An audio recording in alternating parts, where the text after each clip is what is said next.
3, 2, 1, and welcome back to Chasing the Racing, episode 12. So the final one of series 1. I'm all emotional, Chrissy. I'm all emotional and relieved. I think we're just off 10,000 unique downloads. So hopefully, once this podcast goes out, we'll reach the 10,000 mark, which I think is quite successful for our first go. And ladies and gentlemen, that's him dropping some serious hints there. So spread the word. Let's get it, because I've got to deal with him if we don't get to the 10,000. He'll be a blubbering mess. I'm not going to lie. There you go. So, but opposite me, joined by the lovely Dom the Bomb Herbertson. Oh shit! Sorry, we haven't done these for a while. Sorry, and obviously across from me is the world's sexiest maths teacher, Chrissy the Rouse. I think we're gonna have to get some like DJ effects in the future, aren't we? You know what I mean? Like a little applause, like woo! Do you know what Chrissy! I think? Sign me tits, Chrissy! I think moving on to series 2, I think one thing we could really do with is if there's any sort of nerdy tech guys out there that want to come on board and help Chasing the Racing with a little bit of technical advice. Don't worry, you won't get called a nerd if you're into that. We'll call you anything you want. But I think that's one place where we could maybe improve a little bit, because we are just winging it really, and we're doing our best, but it's there's definitely room for improvement in that area. Anyway, we've got another sponsor on the podcast for this week. Gotta love a sponsor. Aye, so a guy called Lee Bartram messages us on Twitter, and he's decided to sponsor the podcast this week. So it's a family-owned business. It's B&C Motorcycles on Oldham Road, Manchester, just on the way into the city centre. The shop opened in 1947 and specialises in bike repairs, MOTs and frame straightening, and they have loads of parts in stock. It's owned by John Kernan, ex-125cc, 80cc and 50cc Grand Prix racer, and he was a top British racer in the 125cc British Championship in the 70s and the 80s, and even raced in the final 125cc TT in 1974 before it was removed from the event for 15 years. Sounds like a good guest as well, never mind a good sponsor. Then we'll have to get him on. To get in touch, tell 0161 205 3243, and you can also contact them on Twitter at BNC Motorcycles. So that's at BNC Motorcycles. So anyone in that region of the country, check the shop out. And like you say, it sounds like we need to get his old man on for a bit of crack, isn't it? He obviously knows his way around a motorcycle, doesn't he? A little bit before our time, like the 70s and the 80s, but I bet he's got a few good stories. I don't think we were even twitches with Dad's ball sacks there, man. Never mind anything else. Spot on. Love your dad, by the way. Love your dad. So topics for today, we've both been out on track. So topic number 1 is Chasing the Racing on track. So we can talk about our recent exploits. Then we've got a bit of BSB testing to talk about, superbike testing from Silverstone ahead of the first round on Easter weekend. We've also got World Superbike news, the rev limit cap for the Ducatis, which has just been announced recently, and obviously looking ahead to Assen at the weekend, which has been a very successful track for Johnny Ray and Leon Haslam. So we can talk about our sort of predictions for the weekend, and obviously we've got the MotoGP coming up at Circuit of Americas as well. So we've got plenty to talk about. We've also got a lovely guest. Speaking of plenty to talk about, we've obviously got a guest on as well, which obviously you know yourself, Chrissy, when we get talking, the things spiral out of control, mainly the time. So it's obviously it's a long conversation, but no, it's a good one. Yeah, it's a pre-recorded conversation. We had the fastest newcomer at last year's Isle of Man TT, Davey Todd. He's quite a local lad, just down in Middlesbrough way, is it? That's still an hour and a half from us, like, but relatively local. He's relatively local. It was a really good chat. Obviously, he had loads to talk about, loads of shit happening, and loads of stuff coming up this year. So did you just swear? I think you'll another pound in the jar. Fantastic. We're gonna have to. Hey, that's a good point. Obviously, we'll do that on the outro, but it's going to be the final count up. We're not going to do that right now because we're going to have to squeeze in as much as we can within 6 minutes. No, mother, I'm not speaking to you. Right there. Sorry, quick phone call there. Right, so we'll count up the swear jar money and get a total figure and get a check posted off to the William Dunlop Foundation. Indeed. So that'll be a nice way to end this block of 12 episodes. So straight into the first topic obviously you've been out on quite a few bikes over the last 7 days. Firstly, at the weekend you were down at the Castle Combe, which we were talking about on the last podcast. How did that the weekend go for you, lad? Look at you. I can look. Bear in mind, obviously, I keep saying this. It's an audible thing, but he's trying not to crack a smile from over there. But no, I was down with the CRMC club now.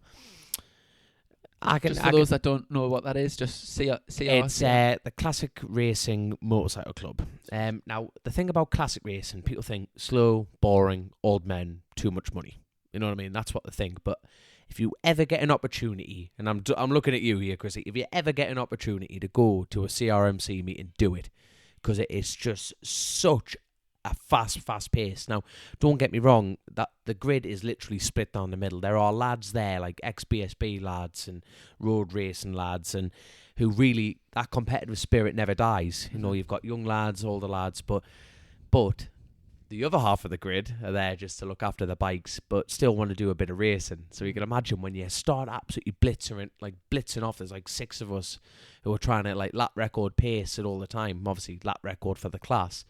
But then you can get into the back markers extremely quick. Now, if you want to go see some entertainment, go watch that, because them lads are absolutely ruthless. And so obviously classic racing, and everyone has a sort of preconception of what a classic bike looks like. What's the latest year that the bike can be to be classed as a classic bike? Pre-1972.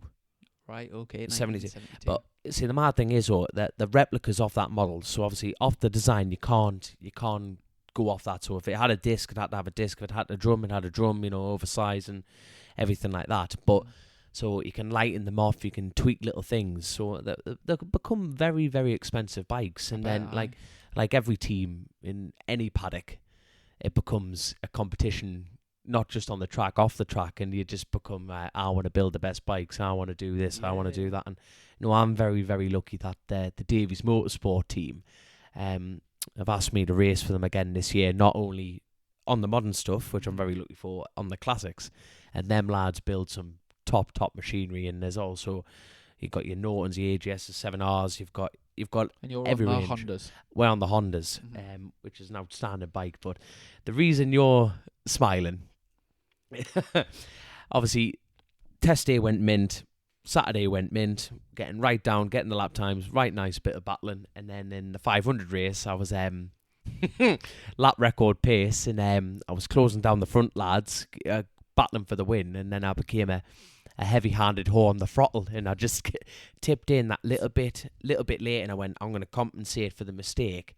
I just cracked the throttle far too early, and it just came right back round on us, and I absolutely shot myself to the moon. Big eyes, but I landed absolutely clean on me back. And if the Castle Combe medical team are going to listen to this somehow, hats off to them, Chrissy, because they were absolutely brilliant. I hit the floor and I couldn't move. You know, it was a proper, you've had them yourself, mate. Crash. It was a proper one. Like, I couldn't move and ended up in Bath or Bath, whoever's listening in this part of the country. Bath. Yeah, there you are. Tomato. But no, so ended up spending a lot of time down there, which I didn't want to be. Absolutely caked off my face on morphine like that. But the bike got away lightly, which is great, because obviously as a racer and even as a road rider, to all our listeners, you think, oh, how's the bike? Yeah. But no, obviously it's taking a bit of damage, but you know, you don't go swimming without getting wet and racing, you know. That's crashing. It's part of the sport, unfortunately, isn't it? And you can't obviously if there was no such thing as crashing, everyone would just be pushing right to the limit. There's got to be something like a limiting factor, and it's kind of, the skill is to sort of get as close as you can to the edge, the edge without crossing the edge, really, isn't it? Well, you lads do that all the time in the BSB, but even before we quickly move on, like I've got to say a massive thank you to a man called Ian Robinson. Now, he worked very, very closely with James. He's worked with Craig Neve, Gary Johnson. You know, he's a chiropractor. The lad's actually a bloody witch doctor. You know, he must have studied it like I don't know, in the African forest. Hogwarts, that's the one. Hogwarts. And he works for, you know, he's got his own business called ITRM. You know, Injury Treatment Recovery Maintenance. And I spent 5 hours with him. I went back to work. Is that the lad in Doncaster? Down in Doncaster, aye. So, and He's absolutely brilliant. He's literally worked with the best. And I foolishly went to work on Monday thinking, screw this, I've got to make money. And you just think, what am I doing? What am I doing? You know, and the lads, like one of my sponsors I was working with, and kindly, you know, he understands. There was no sympathy, mind, but he kindly understood and said, right, let's just crack on, see what you can do. And I just rang up Aidan, you know, we're like, Aidan, can you help me? I was like crying on like a little Ben, but spent 5 hours with him. And honestly, I can't recommend the man enough. You know, he got me on the bike, and then I got to see you down at Cadwell Park. Just before you mention that, I just want to add that obviously over the weekend I was sat at home. I think I was watching some racing or something, and I got a text through from the lovely Helen.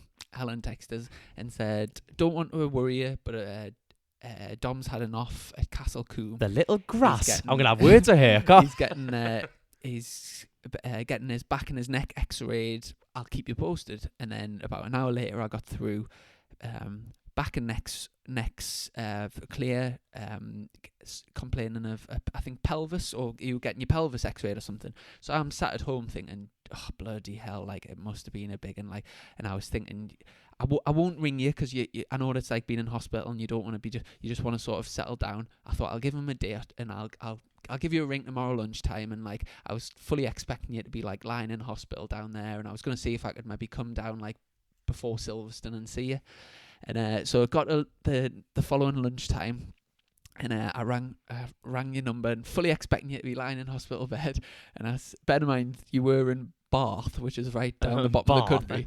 And so I rang you probably about 11 o'clock the next day, and I got the usual, "Harry, young'un, how are you doing?" And I said, how more importantly, like, how are you? Like, I was like, and you're like, I said, "Where you at?" You're like, "I'm at Biker, son. I'm at Graft."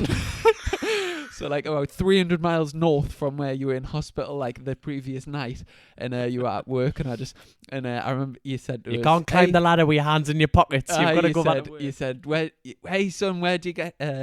You can't make money if you're a soft shite, or you get nowhere in life being a soft shite." So I credit to you, and and then I even go back. So obviously you kindly came. You went to Silverstone. Anyway, let's talk about Silverstone. Right, obviously, no, we're talking about the BSB in general. The weather was a bit shite and everything like that. So, but I'll tell you what, you do your news first, and then I'll go on for mine. So, awesome. Wednesday you were at Cadwell Park, but instead of the classic bikes at the weekend, you were out on the brand new ZX10RR with the Davey team. First time it's turned a wheel, and you know I can see what you mean, mate. That car is absolutely amazing. Now, don't get me wrong, I was a little bit tender, shall I say. I honestly, I feel like I've got raped by a rhino. I'm not going to lie. But no, the bike was absolutely mint. Now, don't get me wrong, right? Chrissy was there. He's one of my heroes. You know what I mean? BSB legend, that is Chrissy Rouse. And I'm riding around there going, "Oh, right. I'll try and impress him." And every time I try to make a turn, I'm going, "Oh, no, this is painful." And I came back to literally... Like, it honestly looks like I took a shit on his front lawn. Chrissy, he just looked at me with disgust going, "Do you know what an apex is, Dominic?" And I was looking at me, you're like, "What are you doing? And you're allowed on a motorcycle?" I'm going, "Well, I can't turn." He's like, "Well, stop giving me excuses. You know, what you do, Dominic, is hit an apex and then you run wide. You go around, then you're back in again." I'm going, "Yeah, mate, I know." And then this athlete is running round the track, and to one point, I thought he was running quicker than me fucking bike. I'm going, "This lad's an athlete." I was spending more time thinking about, "Oh, Chrissy's watching. But no, you got the total wrong end of the stick there. Like, you're just seeing this now. No, it was good to see you out, and obviously it was quite a busy track day, so there was a lot of traffic out there, but no, nice and smooth, and it was good to see you back out on track. So yeah, good day all in all, and then obviously we were down at the North Allerton that night for the John Guest Speed Fit Bournemouth Kawasaki night. So with Ben Curry and Glenn Owen, which was quite good crack. Jack Valentine, some good. He's good a nice stories. lad, mind. You'd think he'd be a bit more like, for me. Everyone's heard the name Jack Valentine. You see a little bit on the telly, but when you see it, he's just a proper salt of the earth lad, isn't he? Just you think for a man of. Well, Jack Valentine, you think he'd be dead serious and borderline grumpy, but No, Nice. he's had a very mental. successful career, and if you think of all the sort of the big BSB sort of showdowns over the last good few years, Jack's played a big part in quite a few of them, whether winning or being the runner-up. But no, he obviously won the championship last year with Leon Haslam, and he'll be looking to do the same again this year with Glenn Irwin. Yeah. But moving on to my news anyway, I was out at Silverstone for the final test on my bike before round 1 of BSB. So that was that Tuesday it was, wasn't it? Aye. And it was, unfortunately, it wasn't the best day, to be honest. The woke up and the weather was it was cold, raining. damp, and it was very cold and wet. So for the first half of the day, most people didn't even get out of the garage, really, which was a shame. But it was actually free entry to come watch. So that I think there was about 5,000 people there, like 5,000 spectators. So first half of the day was poor. But there was 3 1-hour sessions, so I missed the first 2, but then I got out for the final one, which was nice. And we'd had a good test there the week before, and made good progress. So we got out for an hour. We tried some things with the bike from the previous test, and that's what testing's for, testing things in it. So there we go. Yeah, exactly. But trying to fit so much into a 1-hour block, it's almost impossible to get through everything. So we made a good effort, and we've definitely got a good direction of where we need to be heading. But in terms of the lap times, we're quite far off the top pace. So I've got a lot of work to do. Hold on. These lads talking milligrams, like milliseconds, and tiny measurements. I don't believe for 1 second you were totally off. At the end of the day, not totally off, but there's a lot of time that we need to make up. And, hey, no heroes in practice, as my dad always taught me, mind. You know what I mean? So the proof's in the pudding on the day. So don't you threat. No, I'm not. I'm absolutely not fretting. But good lad. We've got lots of work to do. But the first round's obviously in just over a week, and I'm really looking forward to getting started. The Superstock class is going to be mega competitive this year, and there's a very, very strong grid, and I'm looking forward to mixing it and doing my best. And we'll be talking about the BSB. I think is that our next topic? That's our next subject. So we're going to talk obviously a little bit about the World Superbikes, but that's boring now. Bautista just absolutely just has annihilated everyone again, hasn't he? You know what I mean? Those Ducatis are going to just, well, they have, haven't they? They're just proven again and again and again. But think about it. Where's Chaz Davies? Go on, and obviously, what's it? You tell me, Chrissy. What's all this rev limit stuff? What's going on with this Ducati? I tell you what, we've got. Let's do BSB testing. Sorry, I'm jumping the gun again. Sorry, there you go. We'll get into because that's our third topic. So BSB testing. Obviously, the superbikes were out at Silverstone, and like what I was saying, the weather was very poor for the first half of the day. So not much got really. Nobody really achieved much first half of the day. Second half of the day, when it dried out, the superbikes got two dry sessions. And it's the first time, obviously they've had the Spanish test and the Portuguese test, but it's the first time on home soil to sort of see all the bikes and the teams out. There was a few notable exceptions. The BMWs have been late for all the teams, so Tycho weren't out, Smith's racing with Peter Hickman and James Ellison weren't out, and I think that the other BMW team, the Lloyd Jones BMW team, they're running last year's bike, so they were out. However, I forgot to actually mention when I was watching you at Cadwell Park, it was nice to actually see Peter Hickman out in the afternoon, out on the brand new BMW.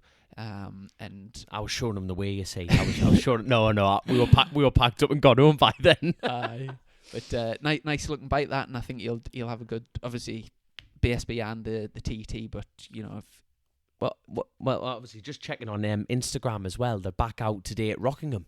Right. So they are as much track time, and I see the Tygo lads were out as well today. Michael Dunlop was out, and I presume the BSB lads have been out as well, Christian and Keith Farmer. But they were absent from the official BSB test anyway, so they're kind of on the back foot a little bit because we're obviously racing at the Silverstone National Circuit, and all the other lads have had at least an afternoon or like a few sessions to get no Spanish testing on that bike or anything. Obviously, they could go. Hold on, I keep forgetting the rules. So the BSB lads can't test their super bikes pre-season, can they? No, so the superbikes weren't allowed to test away from the 3 official tests. That's it. On the But superbike, but they were allowed to ride super stock bikes. that's it. So like Jason O'Halloran, for example, could go out on a regular R1 Yes. and bang in as many laps as he want, but That's you it, can't. Right, there we go then. So obviously the Smiths team, being a brand new bike, well, the BMW in general, they haven't ran this bike with the new technology and the new chassis and the new this and the new that. Yeah. So like you say, they are on the back foot. Yeah, it's difficult to, especially with a brand new bike, there's a hell of a lot of data that needs to be collected, and it might take them a season, and they might have to use this full season. Obviously, with the showdown system, it sort of gives the teams that chance to sort of maybe not get the best start to the season and use the first few rounds to sort of learn the bike and get a direction. And as long as they're racking up the podium credits, and as long as they're in the top 6 by I think it's 3 rounds to go, so by August time, then they can still fight for the championship even if they don't get to the best start. But I've just got the old times up for the BSB Superbike, and I'll just start by saying that the Superbike lap record, which was set, it's the only time they've been at the national circuit, was the end of last year, and the fastest Superbike time recorded was a 54.109. Obviously, the first half of the day was wet, so the first 2 sessions didn't really sort of account to much. I think there was a few. I think Josh Brooks was out for quite a bit and looked quite comfortable on the Ducati, and there was a few other guys. But at the end of the test, so final overall combined classification, it was the 2 ex-Honda men from last year, Jason O'Halloran and Dan Linfoot, that were first and second, both on the Yamahas, but for different teams, which was interesting. I think if you'd asked most people before the day who was going to be top 3, I don't think you'd have had virtually anyone would have had Dan Linfoot up there. He's done no Spanish testing, and he's right. O'Halloran's not a surprise. He didn't finish the season very good at the end of last year, and didn't have such a successful time with Honda for the last year. So to be up there in P2, 0.044 off the fastest is very, very impressive. So just to quickly run through. So Jason O'Halloran was the fastest. Dan Linfoot, Josh Brooks, Luke Mossey, Luke Stableford, Andy Irwin, Josh Elliott, Taron McKenzie, Xavier Forez, Scott Redden, Danny Buchan, Glenn Irwin, Bradley Ray, Tommy Bridewell, Ben Curry, Claudio Corti, Matt Trulove, Sean Winfield, Sylvan Barrier, Martin Jessup, Ryan Vickers, Fraser Rogers, David Allingham, James Hillier, Dean Harrison, Joe Francis, Sam Coventry, Gary Johnson, Dean Hipwell, and Connor Cummins. I think out of the sort of notable exceptions that you would sort of pick out, I feel like Luke Stapleford had a good test. He was quite far ahead of his teammate Bradley Ray on the Bill Base Suzuki, so I think that's a good start for him.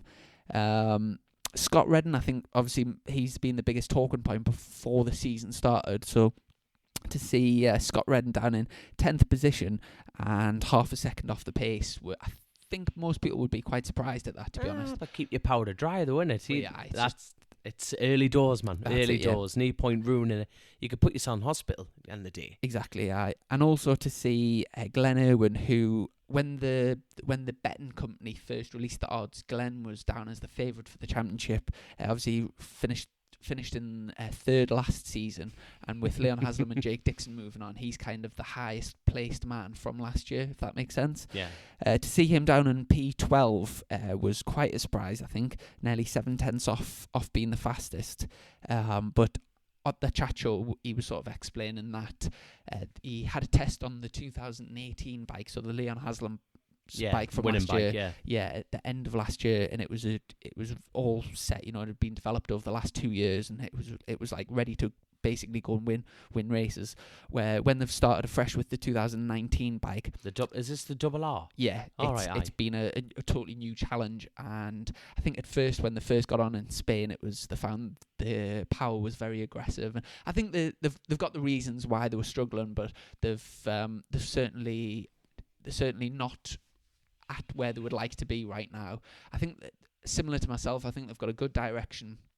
They know sort of where they want to be heading, and they've got a few problems that they need to iron out. But obviously to see him down down there is, I think most people would find surprising. And it'll be interesting to see what he can pull out the bag for round one. Obviously, his brother Andrew on the Honda P6, that's good for him. Is there anyone else that you think's... Josh Brooks looked very comfortable out there on the Paul Bird Ducati. In all conditions, he was out most of the day, looked very comfortable. And obviously, he's won the championship before. He's vastly experienced, and it's not his first rodeo, is it? Yeah, in any stretch of the imagination. On the new V4 as well, so I think he'll be very strong contender this year. I think there's just obviously the first round does dictate the season, doesn't it? I'm not talking about riders here. I'm talking about bikes. Mm-hmm. You know what I mean? Because obviously, we're going to briefly discuss, this World Superbike issue of Bautista on this V4. But now, are the rules slightly different for World and then BSB? Because obviously they're full whiskey in BSB, aren't there? There's no traction. It's all hammered to the nail, isn't it? Yeah. So there's a few slight differences. So the World in BSB, there's a controlled ECU, so Motec ECU, which takes a lot of the money out of the running the teams. It brings it brings the manufacturers closer together, doesn't it? Yes, but it's years. If you go rewind the clock years ago, everyone in BSB had two bikes, and they were running the top electronics. I think it's called Magmanetti. I can't remember the name. Magmanetti.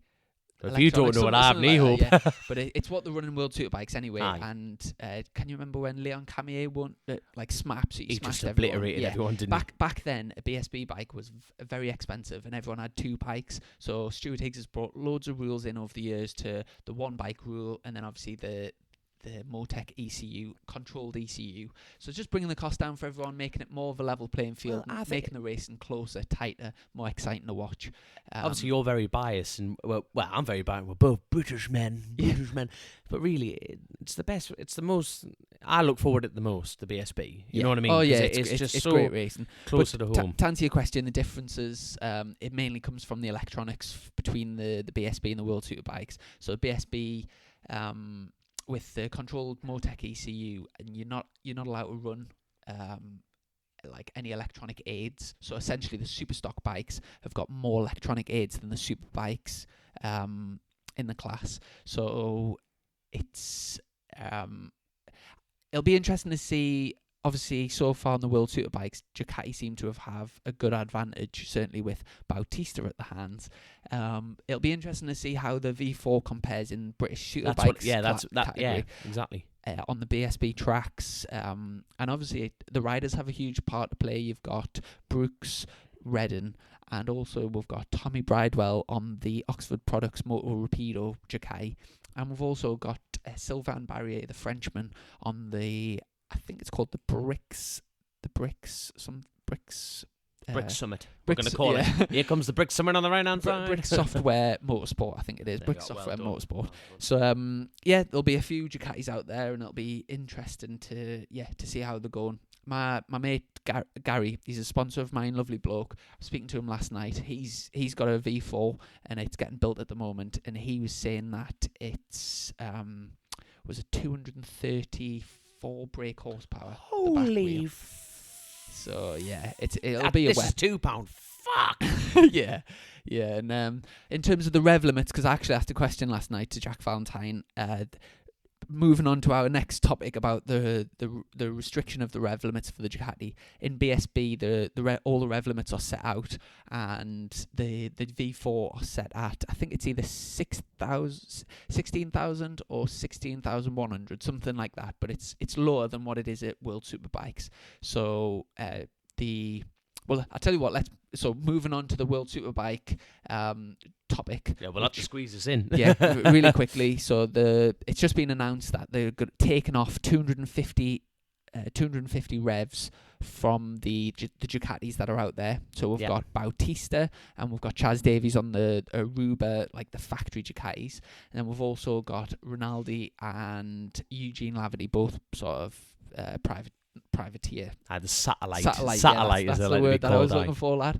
So anyway, all of those bikes are getting 250 revs taken off the maximum essentially. So I think it's doesn't going down sound from like a lot, does it? But it is in racing. Yeah, it really I think is. they were at 16,800. So they've the far higher revs than any of the other manufacturers. Interestingly enough, which is sort of went a little bit under the radar, because the Hondas are struggling.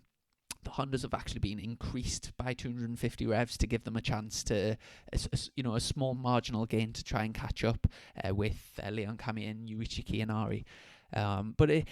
Can you remember Scott Smart? He used to race at BSB. He's actually one of my favourite racers when I first started watching racing. He used to ride the Hawk Kawasaki years and years ago when BSB was on the BBC. The good old days. The BBC. Scott Smart's a really, really technical whiz is probably the best description, and he's the guy that's basically in charge of all the technical regulations for the World Superbike Championship. Yeah. So it's to his discretion to set these rules. So it's his decision, and he's obviously seen Bautista's cleared off the first. Is it on 8 races now? Is it something like 7 or 8? 3 rounds, 8 races. Is it right? 8? Yeah, 8 races. Yeah, he's won 8 out of 8 so far, and not he hasn't just pipped the wins either. He's absolutely obliterated everyone. Yeah. What's your opinion? Do you think it's a fair sort of punishment? At the end of the day, he's riding the wheels of it. Like you say, bless him. It's Chaz that's dictating it. It's not like Bautista and Chaz have just absolutely howled off into the sunset together like Bonnie and Clyde. They're just. Bautista obviously is bringing up a different level. Look at Johnny Ray was dominating the sport. Obviously he wasn't clearing away like what Bautista's doing, because obviously Bautista and the bike are working beautifully together. But I think. I'm on the fence. At the end of the day, the team have done the most. They've built the best bike and they've got the best rider on it, and he's clearing away. But really, as far as watching it, as a spectator, it is boring. Mm-hmm. Innit? You watch the first lap and going, all right, there you go. Well, stay on it. And to be honest, I honestly don't think this rev limit's going to make that Change. much difference. Nah. We'll have to see. Obviously, Assen, where they're going at the weekend, is probably the strongest track for Johnny and Leon. So if they are going to take the fight to Bautista, it is going to be. We're going to see it at Assen. But yeah, it's one of those where should they be getting penalised when Kawasaki have been dominant for the last few years, and the other manufacturers have been trying to there was a similar penalty brought in for the Kawasaki's, which limited the revs for Johnny, and it didn't seem to make much of a difference for them. I'll tell you who I am impressed with. Sorry for interrupting you. Alex Lowes. Yes, he's properly going for it this year. Have you watched some motorbike racing this week? Are you not impressed with us? Are you not impressed?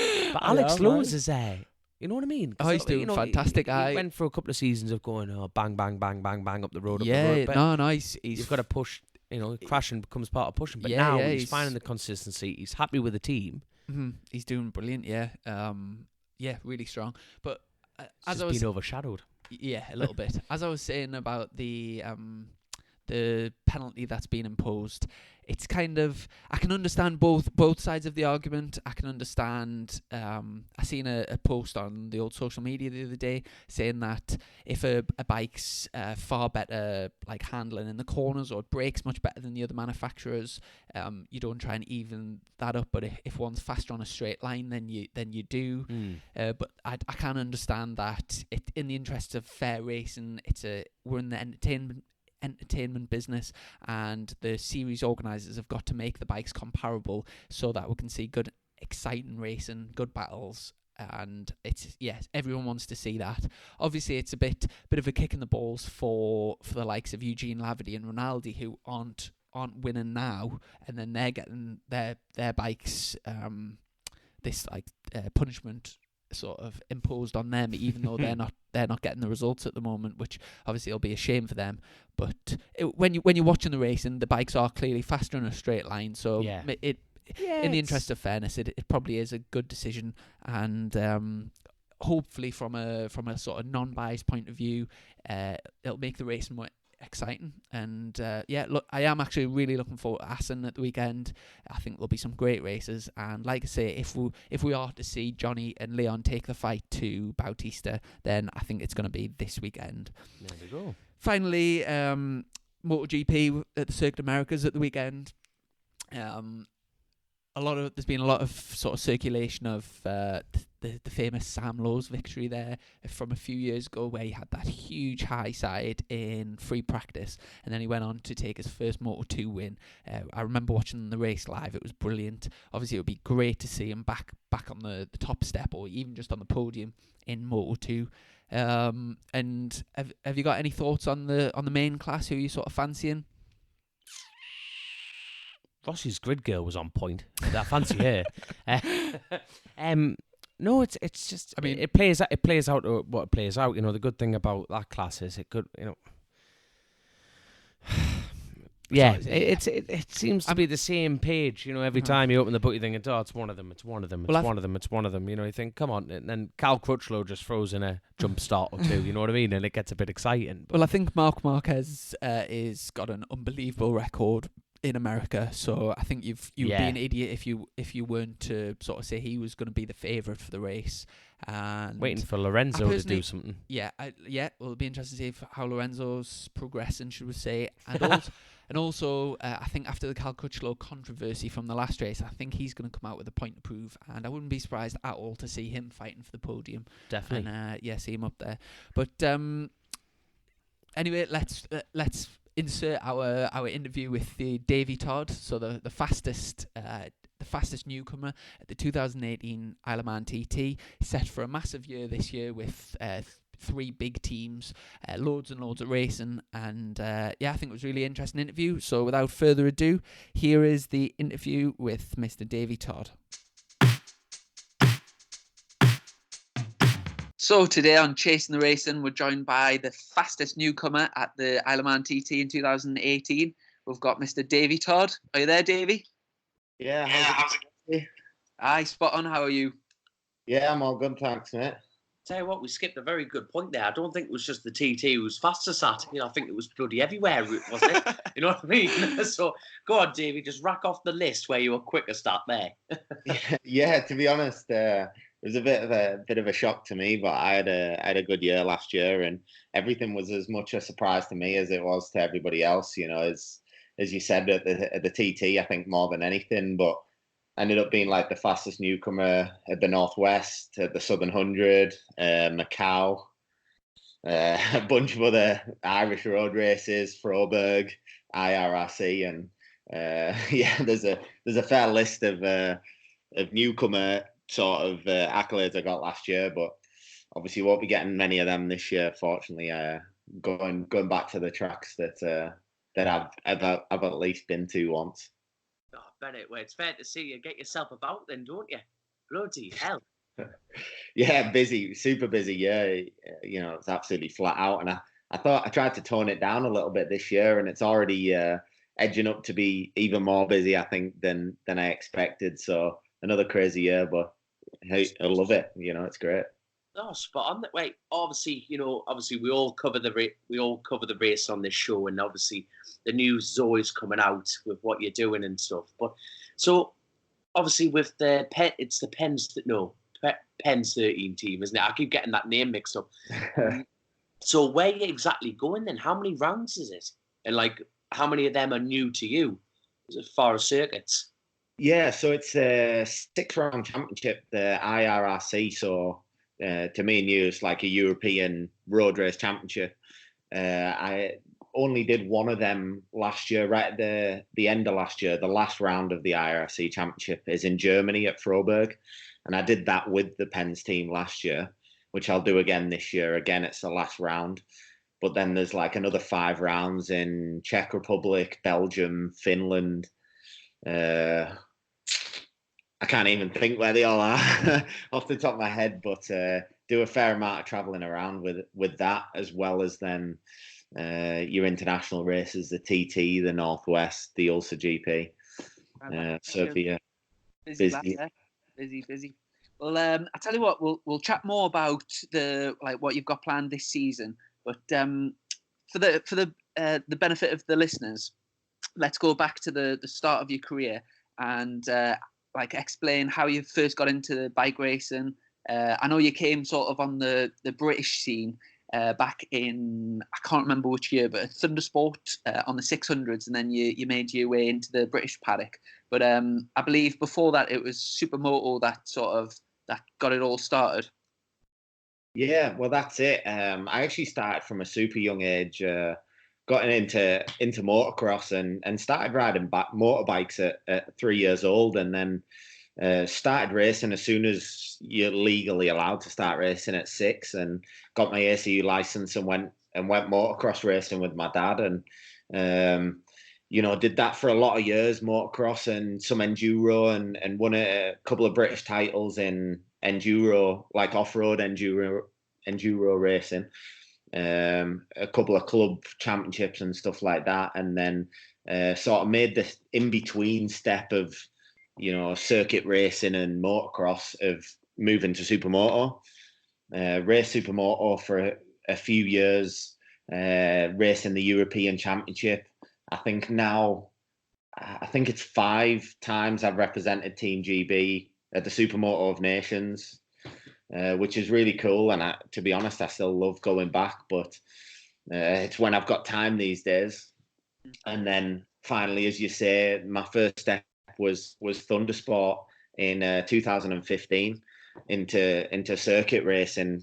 Jumped straight on a 600 in February 2015 and did my SEU license, and that was generally the first time I'd ever sat on a sports bike in my life, and to be honest, really enjoyed it. It was a new progression for me, a new step forward, and went and did that Thundersport 600 championship that year, and ended up the stock 600 elite championship at champion at Thundersport. The next year in 2016 moved to BSB in Superstock 600 and tried to sort of run the effort ourselves, and ran with Morello, like under the Morello banner, but still had I shouldn't really say, but my brother, who was I think 13, 14 years old at the time, shouldn't even be allowed in pit lane, and he was mechanicking for me, and just doing what we could. He's probably smoking tabs and drinking cans, your brother, man. Yeah, well, he gets away with it well. He looks like an old man, he's just he's not far off turning 17 now. He's 16, but he looks 32. I've always thought that's your older brother.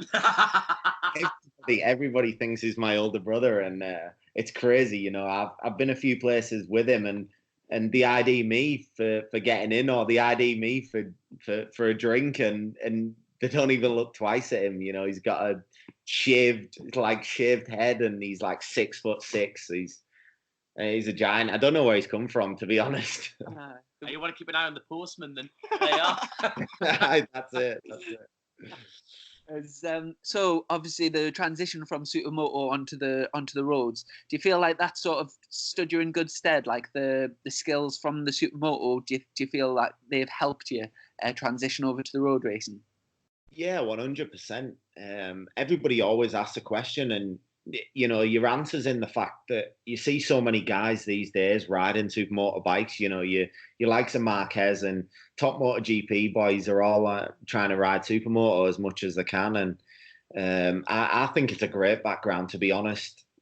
Like, it gives you the skill of sliding the bike around, and it's all part of supermoto is being sideways everywhere, and I seem to get like a lot of attention over it now. I've started road racing. It's a little bit more common on circuits, but moving to road racing now, and I still like back it in just because of my supermoto background. I'm not purposely trying to do it. It's just when you've done it for so long, you almost naturally do it, and it actually feels more comfortable for me to back it in and slide around into corners, and everybody looks at it in a bit of a crazy light, but yeah, I think like it looks loose, but that's your style. All right, but it looks a bit out of control, but from that point of view, though, because obviously the chassis, the actual engineering in the bikes are different. Obviously, don't get me wrong. In essence, it's an engine with 2 wheels, and obviously it's on tarmac. But is it harder to actually slide a sports bike compared to a supermoto, in your opinion? You know, when you made the transaction, did you think, fucking hell, this is going to be hard to do? Or did it naturally happen? A little bit. I wouldn't say too much. There's just, you know, going from a supermoto bike that's got an absolute ton of travel in the front and back end. You know, the back end goes really light easily, which is the like main thing with sliding the bike around, where the front end doesn't dive as much on the brakes on a sports bike, and so you can't get the bike as light. But I'm pretty like aggressive on the brakes and stuff like that, so it always makes a back end light. And you know, I found the transition pretty easy. You know, it's not too hard. And as I say, like jumped in that first year and felt comfortable near enough straight away. It's just getting the hang of putting my knee out instead of my foot, and the hanging off the bike instead of like laying the bike over. They're the sort of opposite way around, and that's the only thing. It's actually like a lot of the lads that have come from supermoto, the ones I'm thinking of, like sort of Jake Dixon, Joe Collier, Ben Stafford, Christian Idden, yourself, they're all seem to adapt to the wet weather conditions well. And maybe what you're saying about the bike moving around, being more comfortable with the bike moving around might give you an advantage when it comes to the wet conditions. Obviously, I remember your first win in Superstock 600, like your first British win, was back in, what was it, 2000? I can't remember which year, but 16 that was, yeah. Yeah, 2016, and it was wet at Alton Park, and I remember you just absolutely pissed on everyone, and I think that was probably your biggest step forward, as in like, I think you were sort of emerging through the ranks, but that was the first time that you'd really sort of put your name out there, and a lot of people sort of took notice of you back then. And then obviously you went on to get a few more wins and podiums. So then after that year in the 600s, you stepped up to 1,000. Was at that point, were you still just doing short circuit racing, or had you made the move to road racing? No, so really in 2017, I only did that 1 year then in BSB in 16, and it all sort of went. It also went a little bit sideways, and I, to be honest, I won't say too much because I think there's some links with teams who I'm talking to here, but I rode. We won't tell anyone. Go on, Davey. Go on. We won't tell anyone. I promise you. All right. I rode for a certain team in 2017, and things just went a little bit sideways, and ended up only riding for him for a couple of rounds in 2017 and in Superstock 600, and then we parted company, shall I put it, and I was sort of left up in the air, and rode a couple of bikes. I rode a stock 1000 for one ride at Donington World Superbike, and then rode a Super Sport for one ride. And then, to be honest, that was it. I was out of budget. I was out of rides, and nobody was offering me anything. And to be honest, I didn't know what to do at that stage, and was really left up in the air with nothing to do. And I thought that, to be honest, that was the end of my racing career. That was me, you know, done in. You know, you guys yourself, you know, if you haven't got the budget to pay any of these teams, you ain't getting a ride, and that's about it. And so how did it go from that to then roads? Yeah. So I ended up, I was working for an insurance company and just trying to earn some extra money and do what I could do to raise the funds and work for an insurance company. And I convinced them at the time. So I was selling like injury protection insurance, and I remember you going around the paddock doing this, but was it properly protected? Properly protected. That's the one. And yeah, basically convinced the bosses of the company. I suppose I can say it now because I'm not working for them. I convinced them that I'd sell tons of insurance if they sent me to the TT, which I'd never been to the TT, and a bunch of my friends had gone over and stuff like that. And I thought I'd love to go over and just see what it's like. You know, everybody wants to see what the TT is like. It's, you know, sort of the biggest bike race and bike celebration in the world. And yeah, convinced them anyway in the end. Look, just pay for my flights over, and I'll sell you tons of insurance if you get me over there. And to be honest, it went out the window as soon as I got off my flight. It was like, what? This is brilliant. I completely forgot I was over there to sell insurance. Didn't sell a single thing, but I had the best time of my life, and had an awesome 10 days. I actually missed my flight home. I was having that good a time.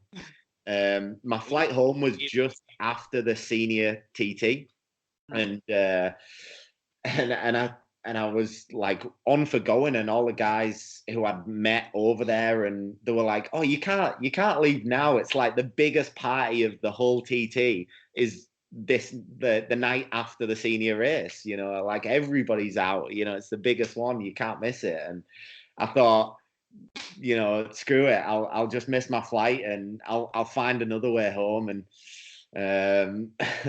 and did it. What year was this? 2017. All right. All right.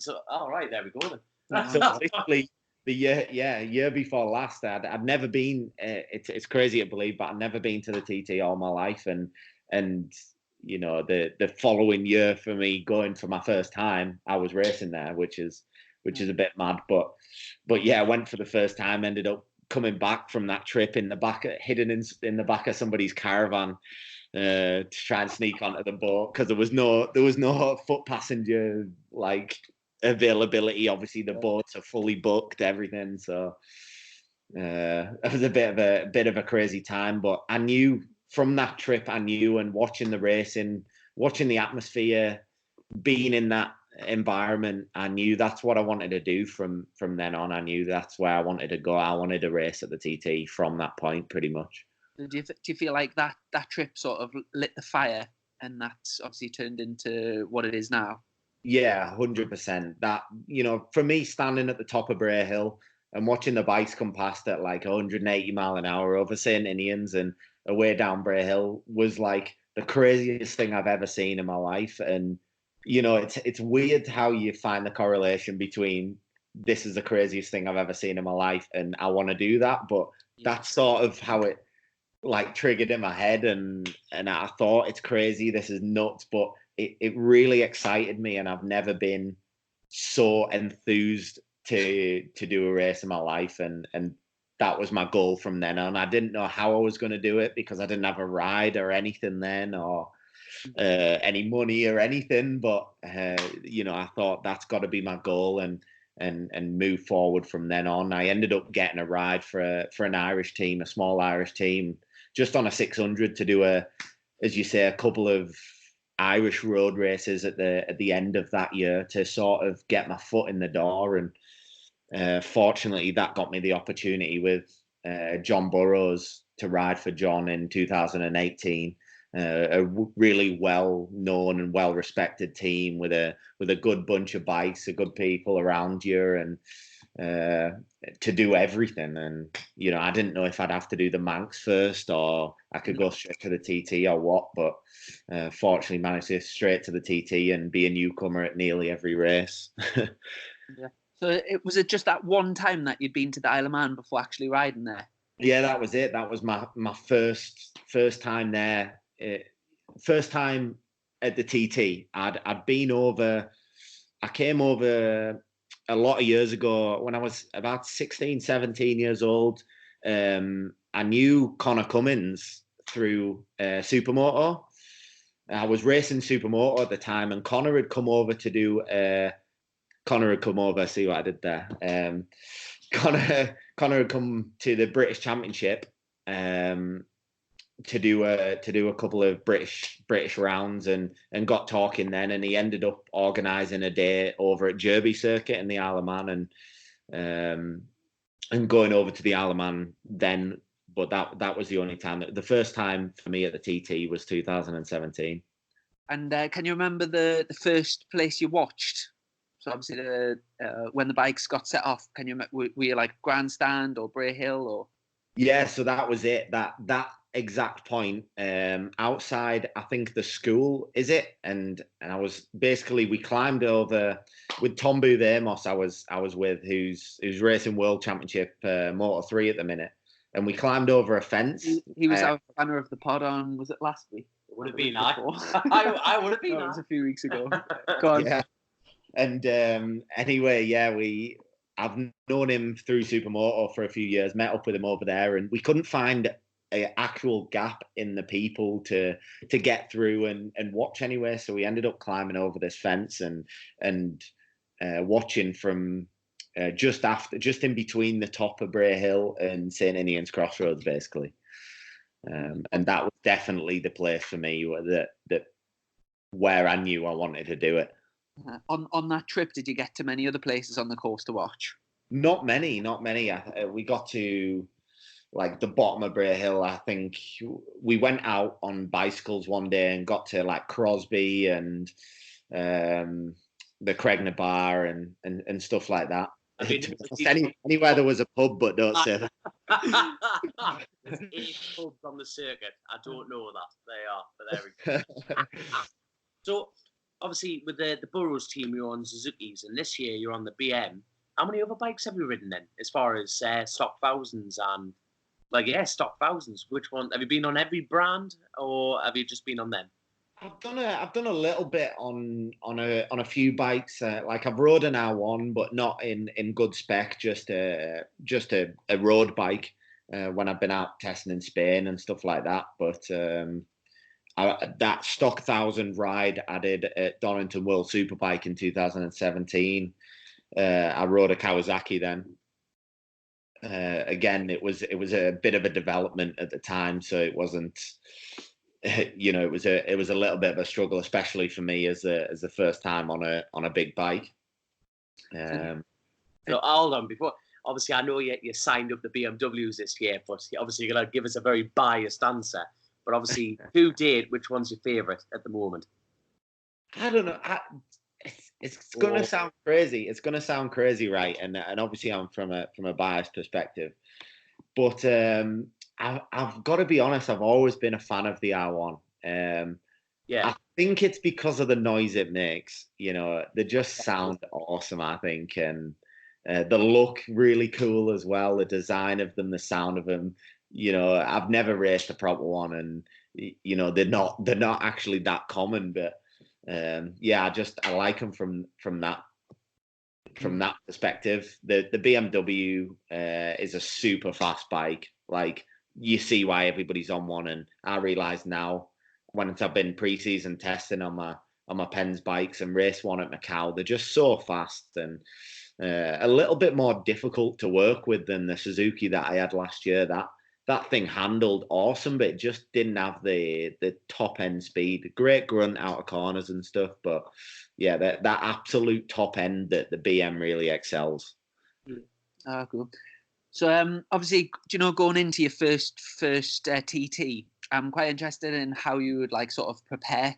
It's such a massive event. It's such a huge lap, and I know there's things put in place. Obviously, Milky Quail's massively involved, and you hear about people going over loads of weekends and doing laps in cars, etc., to learn the course. How did you prepare for your obviously fastest newcomer last year?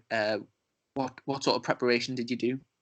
Yeah, so I think that pretty much that fastest newcomer thing really comes about from how much work that you put in to prepare to go there. And I literally worked so hard, and I've told so many people, it was like near enough every day from when I went to the TT that my first year in 2017 to watch.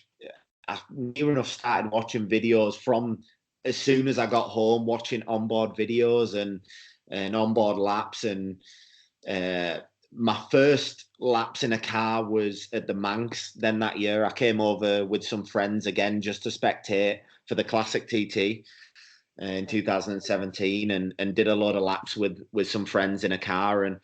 But then as soon as you start getting help from the TT organisation team, from Paul Phillips, from Milky Quail and Johnny Barton, those guys are absolutely brilliant. They fly out over there, and I did well over 100 laps in a car in the course of that year in my run up to my first TT, as well as watching onboards. I tried to watch onboards every night before I went to bed, and as soon as the TT game came out, I don't even have a PlayStation, to be quite honest, and my brother's got a PlayStation, and I said, look, can I borrow it? I need to prepare to to go race the TT, and bought myself the game, borrowed his PlayStation, and I played the game that much.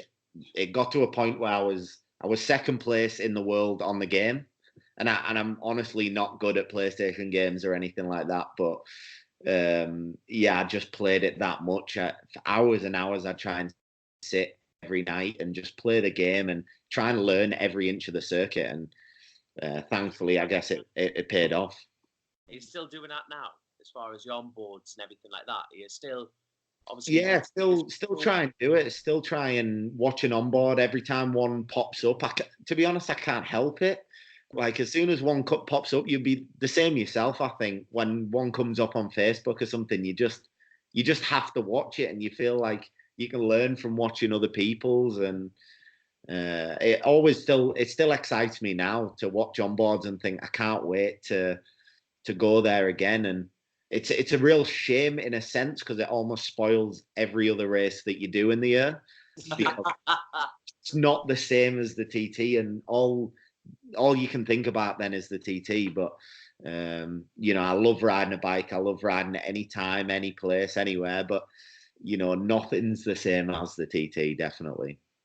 What's your favourite part of the course? The mountain section for me.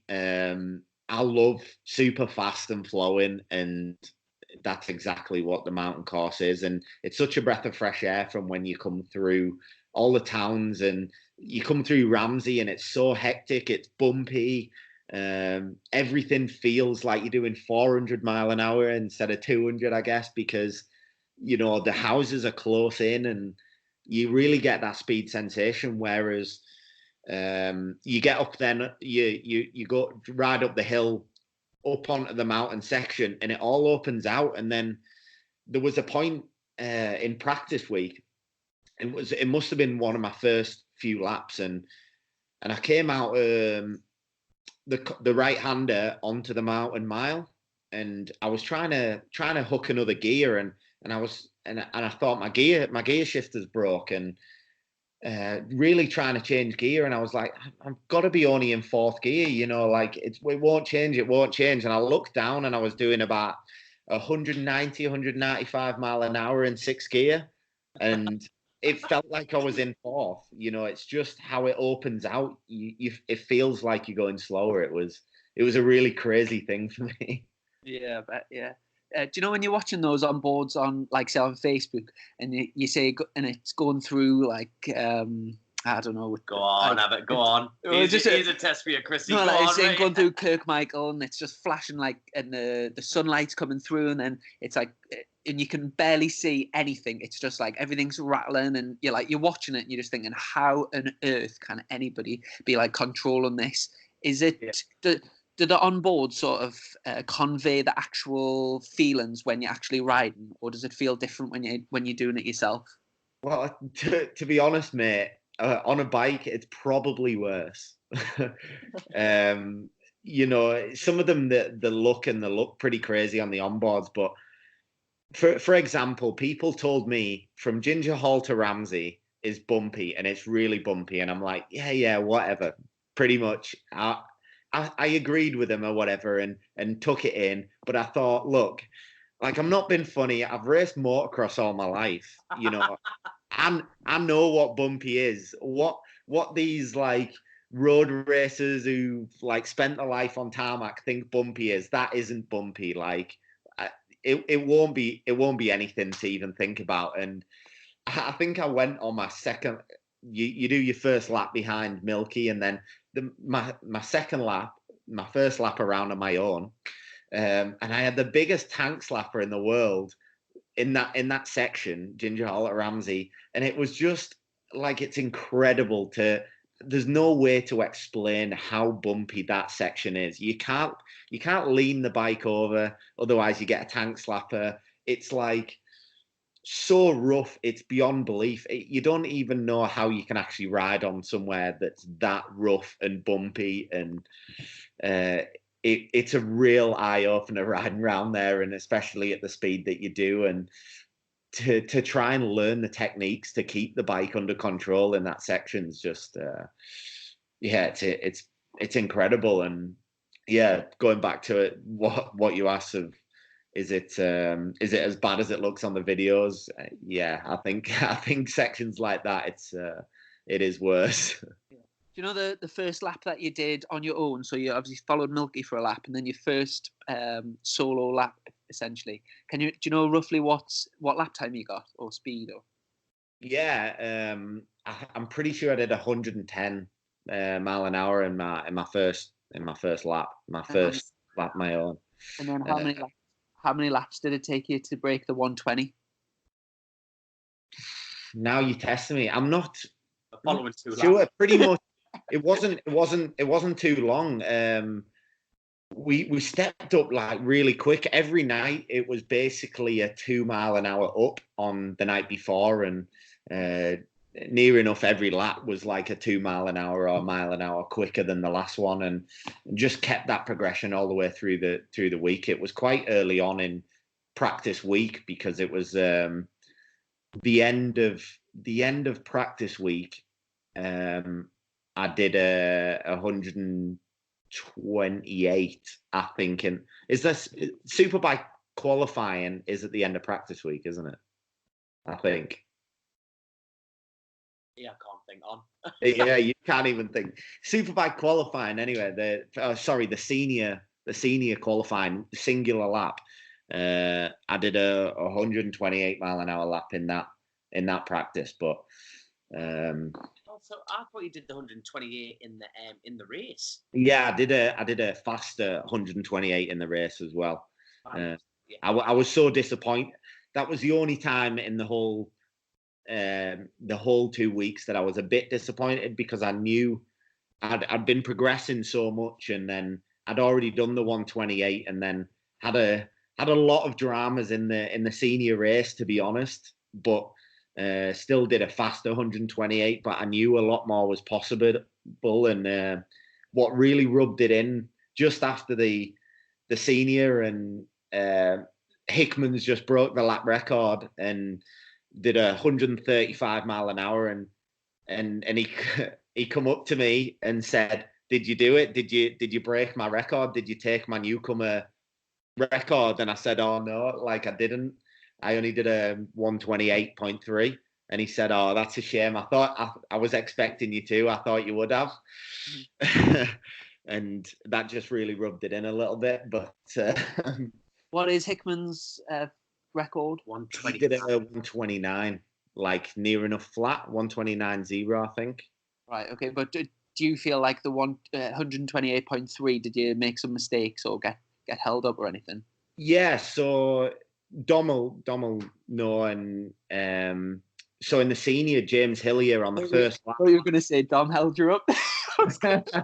Definitely not. I was trying hard just to keep in front of him there, but no, at the bottom of Big Arrow, there's a huge like hole basically. And James Hillier on the first lap sumped his bike out that bad that it ripped a hole in the sump and dropped oil all the way to the 13th milestone. And for the full race, there was yellow flags out for that whole section. So where you normally go through there in like fifth gear, like it's really quick. I was like cruising through in third gear. I didn't want to get penalized, and obviously there was oil everywhere. I didn't want to crash in the same breath. And as well as that, not trying to make excuses, but I rode 2 laps of the senior with my visor open. And the first pit stop, we changed a visor, which you do because there's so many flies and everything, and changed a visor. And I set off out of pit lane with my visor open. And just as you're on the pit limiter rolling down pit lane, I went to like shut my visor and it wouldn't close, and it had jammed open. We still don't even know the reason why. It just jammed. So I honestly didn't know what to do, to be honest. But there was something like inside me. I just wanted to finish my first senior, and no matter where I came or what happened, I just wanted to finish my first senior. And so basically rode the next 2 laps until my next pit stop with my visor open. So I tried to keep my head behind the screen, obviously like 190, 200 mile an hour with your visor opens, pretty brutal, but you try and adapt and do the best you can. And I think I dropped at the end of lap 2, I was 7th or 8th position, and then dropped back to 16th, I think, at the end of the 4th lap. But then as soon as I come into the pit stop, we'd already organised to have a spare helmet, and good job. And I came into the pit stop and just said, we need to change the helmet. We've got to change it. And changed my helmet and rode the last 2 laps with a new helmet, and obviously a visor that closed, and got back to 9th. And it was real like emotional for me to just finish my first senior, and to get a top 10 as well was incredible for me, to be honest. Yeah, absolutely. So just give us a quick rundown of the results for your first ever TT. So obviously 9th in the senior. What were your other results? So the first race was a superbike race. The first, they try and ease you in slowly, obviously. You know, they do a 6-lapper your first race. It's absolutely brutal. And that was 16th I got in that. Then 2 super sport races, I got 12th in both of them. Super stock, again, just before the checkered flag, I was 7th. Over the mountain, I was 7th place, and my bike started running out of fuel just coming off the backside of the mountain. And somehow the Suzuki goes for a long time while it's still spluttering and missing, and spluttered and missed all the way to the checkered flag, and finished 10th. Good. And just a quick one before we talk about this year. I was just interested in when it came to sort of switching from circuit racing to road racing, and obviously doing the Isle of Man TT and all the other road races. How did your family take that news? Were your family supportive, or what? Not well. Not well is probably the only way to put it. You've illegally boarded the steam pack at the Ben McCree in a caravan. You've just come back at home after essentially getting sacked from your job, and then just sitting down with your dad, who's a lovely chap, by the way, going, Dad, I've got a cracking idea.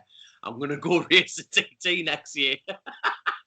Yeah, it wasn't taken well, especially more than ever with my mum, and you know, as most of us have, you know, I had like good friends lost to road racing, and you know, it's a bit of a shock to them, I think, at that stage.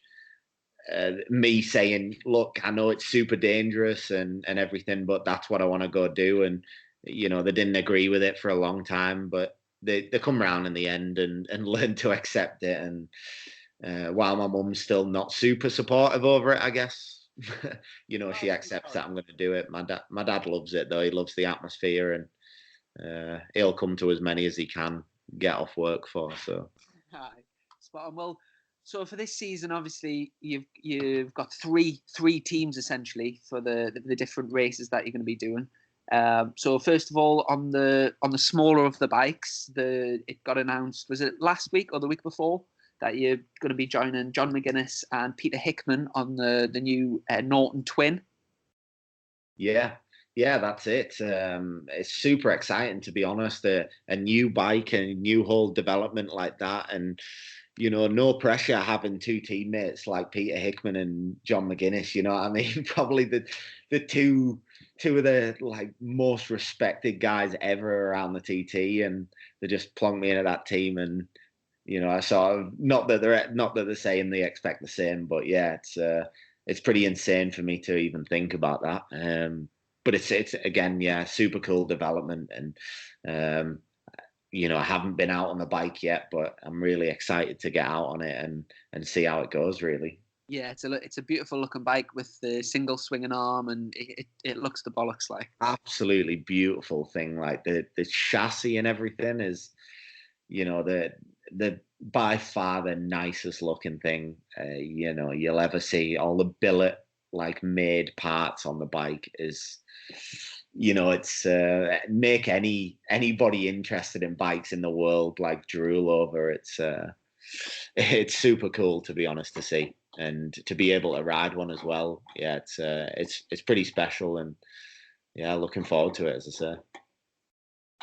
There we go. So obviously, and you've also got another fantastic teammate, Connor Cummins, on the Padgett's Honda, and then obviously the Burrows 600 Honda. Now, was that the fastest in the speed trap at the TT last year, which is an absolute outstanding achievement from any bike builder? Now, was that the case, or am I wrong? Yeah, we had one that was joint fastest one night, I think. I might have got a pretty special slipstream, but yeah, it did go through the speed trap really fast. And there's a good story about that engine as well. It was a real eBay special, to be honest. And I actually crashed the Burrows Engineer in 600 at the Northwest, which, as you know, is just before the TT. Crashed the bike in the first Supersport race, and then going out for the second Supersport race, I was going down the back straight on the warm-up lap for the second Supersport race, and it seized and put the rod through the front of the engine, through the front of the casings, and made a real mess. It was completely obliterated, and basically I got the blame for that. I crashed it and damaged it in the crash, which I'll hold my hands up. It was a pretty good mistake that I made, and T-boned the back of somebody into one of the chicanes. But yeah, at that stage, we had no time at all we'd already used an engine at the start of the year at Tandragee and had some issues there. So I'd ran the second engine, and then I'd broke that, and we had nothing left, to be honest. So John quickly went on eBay and tried to look for another engine, basically, and went on, managed to pick up an engine from a scrap bike, I think, or maybe the full bike itself, just a raw off bike or something, and picked up the engine, got someone to quickly check over it, and we used it, and it happened to be absolute missile of a motor, and it was really reliable as well, which was the craziest thing ever. We'd had these two amazing things and had nothing but problems, and then this thing off eBay, and it was fantastic. But so you've gone from the lucky dip of Scrapyard Challenge to obviously the precise engineering of Clive Padgett there. So that must be a huge pressure off. Obviously, don't get me wrong, I know the Burrows team build a fantastic bike, but that was luck of the draw. So how are you feeling as far as joining the Padgett's team? Because it is quite frankly, one of the biggest teams in the paddock, not only in roads as well as BSB. Yeah, it's incredible, to be honest, to me. To look at a team like that, and I look at all the teams I'm with in that same light, but Padgett's especially, the most successful TT team of all time. Who doesn't want to ride for a team like that? It's especially on a 600. They've proven that they've, I think, hands down got the best 600s around, and have done for a lot of years now. And I really knew that the first day testing I had on that bike this year, we did 2 days at Castle Combe, and Clive told me he'd set the bike up for me before I got there. And a lot of people tell you stuff like that, and you think, yeah, you can't really do that without the rider. And but the experience of that team and the experience of Clive Padgett, that bike was dead on perfect. And I jumped on it and was like, everything's right. My bars are right. My levers are right.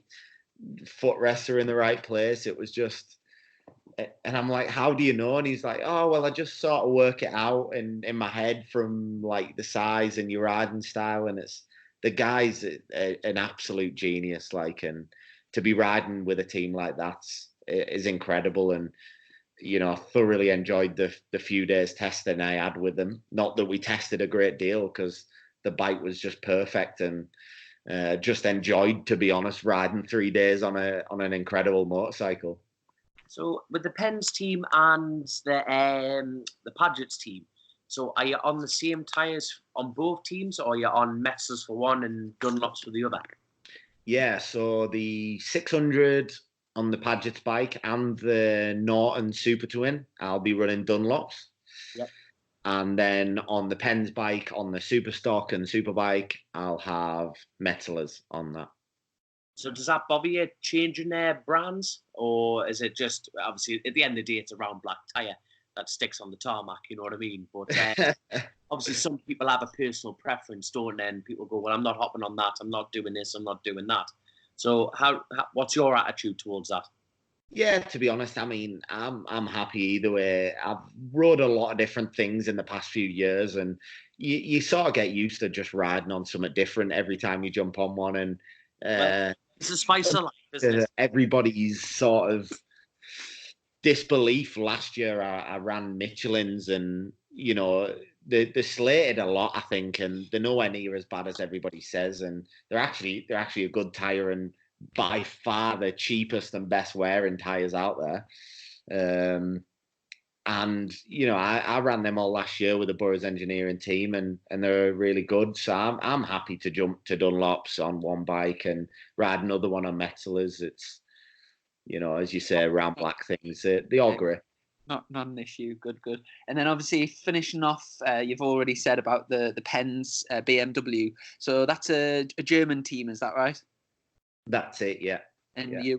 you rode for them at the end of the year at Macau with Daly Matheson and Danny Webb. Yeah, that's it. Spot on. So with that team, you've said you're doing the international road race and the championship, road racing championship. That's it.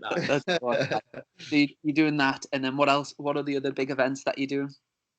So then we'll do the Northwest, the Ulster GP, the TT, and hopefully as many BSB rounds as we can fit in, and that's sort of a joint effort with the Pens guys and SMR, who run Factory BMW at World Superbike. So I've got one question for you that's probably going to trip you up. Someone came to you and said, Davey Todd, I like the way you're going on. I'm going to offer you a full World Superbike ride. Would you give up the roads? Ooh, now that's tough. Yes or no, right now. Go.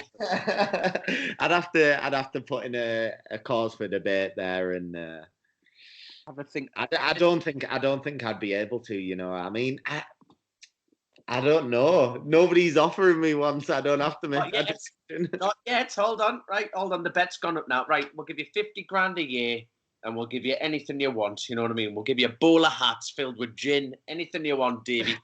Just back in the roads. Would you take it? To stop the roads completely? Yep. No TT? No TT, young'un. You've got to pack it all in.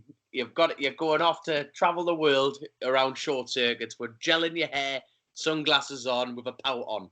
You have to pack it. But I can manage World Superbike and the TT. You can't. Yeah, this is the question. You've got to answer it. Go for it. No, I don't think I could do it. I don't think I could give up the TT. To me, it's the best race in the world. And... There we go. You've kept a lot of people happy. All your fans to be happy there. So there we go. So do you know? Obviously, with the new with the Pens team you're riding, the BMW. Obviously, BMW have just brought a brand new bike out this year. Are you going to be on the 2019 model? So with the Pens guys, we've already got two of the older model, the 2018 BMWs. You know, the proven, especially around the TT with Peter Hickman last year, 135 mile an hour. So the proven bikes, and they're already really good. I've had time to test on them. nobody's had time to test on the new bikes at all yet. They're putting them really on the back foot at the start of the season. So for us, it was a better decision to use the older bikes. If we can get a new bike built in time and test it and get it out, that it would be great, because I'm sure they're going to be really good machines. But when that'll be, I'm not sure. It will come at some point, but not sure when. At the moment, we're pretty happy with the old bikes, and they'll be great. So we'll move forward with that. Very good. Well, I'll tell you what, just before we wrap up the interview, me and Dom have just got a few quick fire questions. So if you can just answer them with like 1 or 2 words, and just keep them brief, and we'll fly through them. Okay, so the first one is your favourite moment in your racing career. So if you've got to pick one moment, what would it be? Finishing the senior TT. Good man. Right, next question. If all the bikes you've ridden, if you had obviously a massive mantelpiece and you could put one bike on it, what bike would that be? And that's not just bikes you've ridden, bikes that you look at, anything. Any bike. Any bike you ever wanted to put on the mantle, what would it be? Oh, Harley Davidson. What? Hang up the interview. Hang up the interview. We've had enough. There you are. Yeah, I love Harleys. It's a confession. So you've lost all your fans. Right, next question. Let's move on. Right.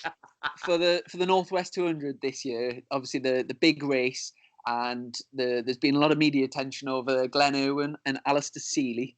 So out of those 2 riders, who's going to finish higher in the big race? Who's going to win it? Who's gonna come second? Do you mean? Well, who's gonna win it? Seeley or Irwin? Go on. The Northwest. Go on. In which race? And in the big one, the final one, Ducati versus Kawasaki. Who's gonna win it? See, the big one, I'd have to put the money on that Duke. That Ducati's a missile, man. Oh. And with Seeley on it, like that thing's gonna take off. It'll be in warp speed down the back straight. You know, it's nothing's gonna touch them. Right, here's another one. Will Richard Cooper make the podium this year? At the Northwest 200. Anything can happen. He's too political for this, man. Come on. Go on, yes or no? But no, I don't reckon so. There we go. Good and the final question. He's not got the minerals. You what, sorry? He's not got the minerals. The minerals. We'll see. So TT 2019, obviously you entered in like a lot of the races. If you have to predict your best finish, so your best finish out of all of the classes, which class would you be most confident at your strongest position? Ooh.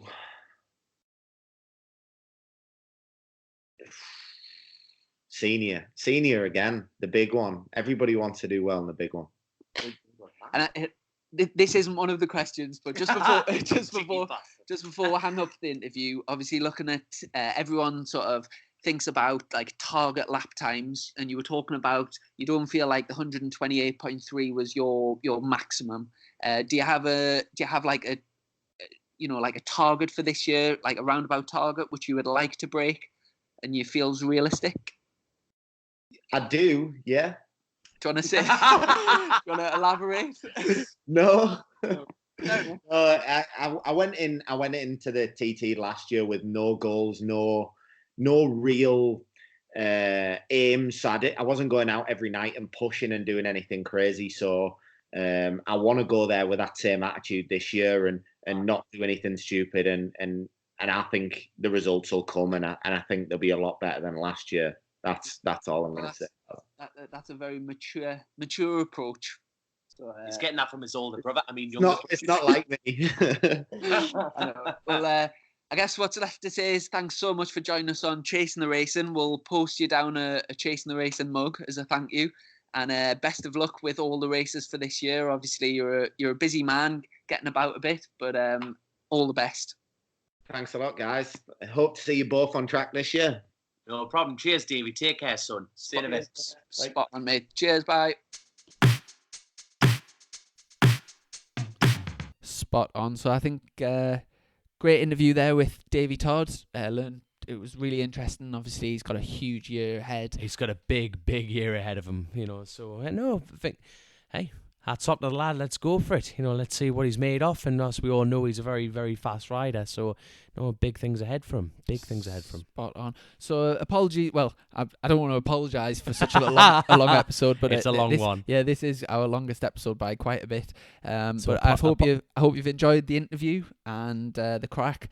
Obviously, this rounds off our first series of Chasing the Racing. Yep. So I'd just like to say a huge thank you to each and every one of you that have tuned in and listened to the podcast. Hopefully 10,000. Yeah. We'll hit the 10,000 this week. I'm just really grateful for all the support, all the messages, all the reviews on iTunes. If you haven't done one, quickly do it. But no, really, really grateful, and all the positive messages and stuff. I'm really pleased that we decided to do the pod, and long may it continue.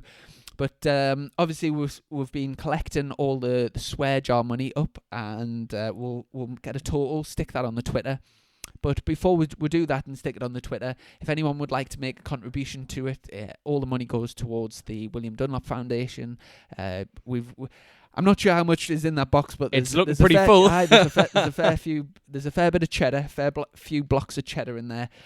So we'll round that up. And obviously Dom's matching it, and also my dad's matching it as well. He's going to match it after me, your dad, mate. Yeah. So there you go. So there'll be a fair few quid, but if anyone wants to add a few extra pound in, then feel free, and we'll get that posted off to the William Dunlop Foundation. Obviously, we've got a big week ahead next week. So Easter weekend is the first round of the British Superbike Championship. It's the start of my season in the National Superstock Championship, and I'm really looking forward to getting going. Mega competitive series this year, so we'll be doing our very best, and hopefully we'll be reporting back after the first round with some good news. Are you out? The work's beginning now, Chris, isn't it? We're going to be busy people. Are you back out on any bikes anytime soon? We've got another classic meeting. We've got Thundersport Snetterton, hopefully. No, we're just in and out and all over the place. So no, I'm off to Ireland this weekend to do a talk show, because I think people have discovered our talk shite, Chrissy. Oh, so where's that at? I know. I think we should be going along. We should take this tour. We should take it on tour. This bit of crack here. No. So off to Ireland for me this weekend. But no, Chrissy, let's round this off nicely on it with a bow on top. Are you taking the mini bike? Oh, cry! Oh, the little Grom. Just for the viewers that don't know. So explain to the viewers, when you go over to Ireland, what's the mode of transport? Right. Well, basically, EasyJet rape you with their prices of airlines. So what I do is I've got a little van and I've got a little bike. So I put the little bike in the little van, and then I go up. I travel 3 hours from here up to Cairnryan in Scotland. I park the van up, I get the little monkey bike out, it costs for 65 quid there and back on the boat. And I just ride the little monkey bike around Ireland, go and get jobs done and seeing people and just messing about.